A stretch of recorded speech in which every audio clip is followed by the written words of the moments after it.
जी ने अपना ट्रेड दे दिया डिक्सन टेक पर। अब मैं इनफैक्ट आशीष चतुर्मोता से पहले M&M पूछना चाहूंगी, क्योंकि आशीष, डिस्पाइट द फैक्ट कि फार्म बिजनेस में ट्रैक्टर सेल्स तो बहुत फीकी रही हैं, इनके फार्म बिजनेस में कुछ बढ़त देखने को मिली है। दैट सेड, आपने नंबर्स को कैसे देखा, क्योंकि स्टॉक थोड़ा सा वॉलेटाइल है? अच्छा, देखिए नंबर्स वोलेटाइल जरूर है, बट थोड़ा प्राइस जरूर वोलेटाइल है, पर हमारा जो मानना है कि ऑटो सेगमेंट में काफी अच्छी रिकवरी देखने को मिल रही है और महिंद्रा के अंदर हमें बहुत ही अच्छे प्रॉक्सी प्लेस मिलते हैं। चाहे आप ट्रैक्टर की बात करें जहां पे 42% मार्केट शेयर महिंद्रा का, और अभी हम लगता है कि अब रूरल रिकवरी आने की शुरुआत हुई, क्योंकि मानसून में जो एक एक्सपेक्टेशन है वहां पर पे अभी तक एल नीनो के जो कंसर्न्स थे वो अब फीके पड़ने लगे, और ये मानना हो रहा है कि अब जो फार्म फार्मिंग सेक्टर है वहां पर पे जो ग्रोथ है वो डबल डिजिट में कंपनीज की आती हुई नजर आएगी। साथ ही साथ एसयूवी का परफॉर्मेंस काफी बेहतरीन रहा है, और अभी एक रीसेंट जो लॉन्च कंपनी ने की उसकी भी बुकिंग काफी स्ट्रांग है। तो ऑल इन ऑल हमें लगता है कि नंबर्स काफी प्रॉमिसिंग है और ग्रोथ आएगी, और स्टॉक मेरे हिसाब से 2500 की जो ट्रेजेक्ट्री है उसमें जाता हुआ नजर आएगा। तो मैं समझता हूँ कोई भी डिप स्टॉक को जो 2220 तक की डिप आती है वो एक बहुत ही बढ़िया अपॉर्चुनिटी होगी एक लॉन्ग पोजीशन बनाने के लिए महिंद्रा के। ओके, तो 2300 के नीचे कोई भी लेवल आपको मिले तो वो एक मौका खरीदारी करने का है। 2318 पर इस समय ये स्टेडी है काउंटर। ऑटो बिजनेस में हमने देखा एक अच्छी खासी वृद्धि, आप रेवेन्यू एबिटा देखेंगे या फिर आप उनके मार्जिन वो बेहतर है। फार्म बिजनेस में जैसे एक्सपेक्टेड था वहां पर धीमापन देखने को मिला है। मानस, आपका ट्रेड? हर्षदा जी, एम्फेसिस पे होगा। एम्फेसिस पे खरीदारी करने की राय रहेगी।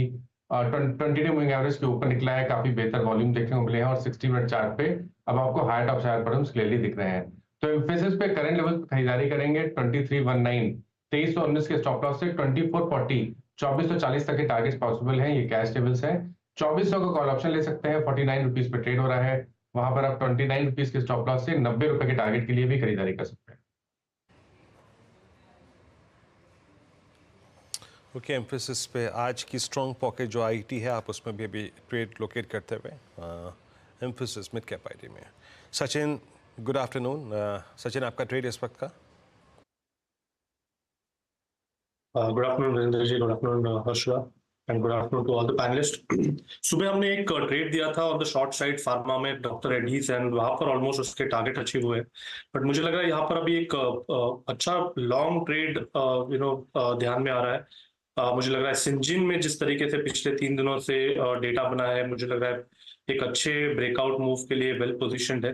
685 690 का जो क्लस्टर है वो जैसे ही निकल जाता है तो 720 725 तक की एक अच्छी रैली बन सकती है अगले कुछ दिनों में। तो यहाँ पर रिवॉर्ड पर इसका अपॉर्चुनिटी भी काफी स्वीट है, तो मुझे लग रहा है यहाँ पर on decline up to 680 long positions deploy किए जा सकते हैं। स्टॉप लॉस आपको छोटा सा लगाना है 674 पे, एंड खरीदारी करनी है सिंजिन के फ्यूचर्स में। पहला टारगेट होगा 705 का, एंड पोजिशनल टारगेट होगा अराउंड 720 का। ओके, दवा में इस वक्त आप देखें एक ट्रेड ढूंढते हुए फार्मा में लॉन्ग 684, अभी तक डिफेंसेस में ट्रेड आ रहे हैं। सुदीप, गुड आफ्टरनून, आपका ट्रेड इस वक्त का? गुड आफ्टरनून वीरू, मुझे लग रहा है कि रेलवे स्टॉक्स स्पेसिफिकली इरकॉन में एक अच्छा मोमेंटम बना हुआ है। हमने देखा था कि एक अगर पिछले 7-8 महीने का ट्रेंड देखे तो स्टॉक एक अप ट्रेंड में था, पर स्पेशली जनवरी से स्टॉक 200 और 250 के आसपास यही एक रेंज में कंसोलिडेट कर रहा था, और पिछले 3 सत्रों में अगर देखें तो 220 से एक स्ट्रॉन्ग पुलबैक ये स्टॉक में आया है वॉल्यूम्स के साथ, और साथ ही साथ अगर हम डिलीवरी वॉल्यूम्स भी देखें तो वहां पे भी हमें काफी अच्छा एक इजाफा देखने मिला है। और वीकली कैंडल देखें तो पिछले वीक का जो पूरा कैंडल था अभी तक बुलिश एंगल्फिंग हो चुका है, तो मुझे लग रहा है यहाँ पे एक अच्छा सेटअप बन रहा है इरकॉन में।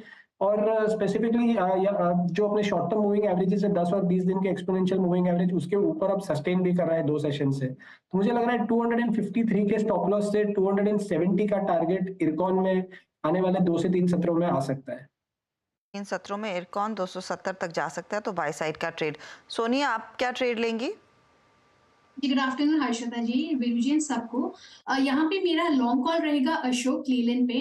अशोक लीलैंड पे करंट लेवल पे बाय कर सकते हैं 195 स्टॉप लॉस के साथ, और टारगेट रहेगा 220 223। अशोक लीलैंड पे आज हमने देखा है कि एक अच्छे लॉन्ग बिल्टर पोजीशंस ऐड हो रहे हैं और प्लस लास्ट 3 दिन से वो एक 200 के एक बेस को अच्छे से डिफेंड कर रहा है। ऑप्शन चेन ब्रेकआउट भी यहाँ पे आया है, सो एक पॉजिटिव व्यू बनता है टुवर्ड्स 220 223 लेवल्स। 23 की तरफ अशोक लेलैंड में एक अपॉर्चुनिटी इस समय बन रही है। आशीष, आपका इस समय का ट्रेड क्या रहेगा? हर्षदा, देखिए मैं जाना चाहूंगा डिफेंस थीम के साथ। हमने इसमें पहले तो कोचिन शिपयार्ड और भारत डायनेमिक्स की भी बात की और ये स्टॉक्स हमारे पोर्टफोलियो में भी, और इसी स्पेस में जो एक स्टॉक हमें काफी पसंद आया वो है मझगांव डॉक। अगेन डिस्क्लोजर है कि ये स्टॉक भी हमारे पोर्टफोलियो में है क्योंकि हम डिफेंस पे काफी पॉजिटिव रहे हैं।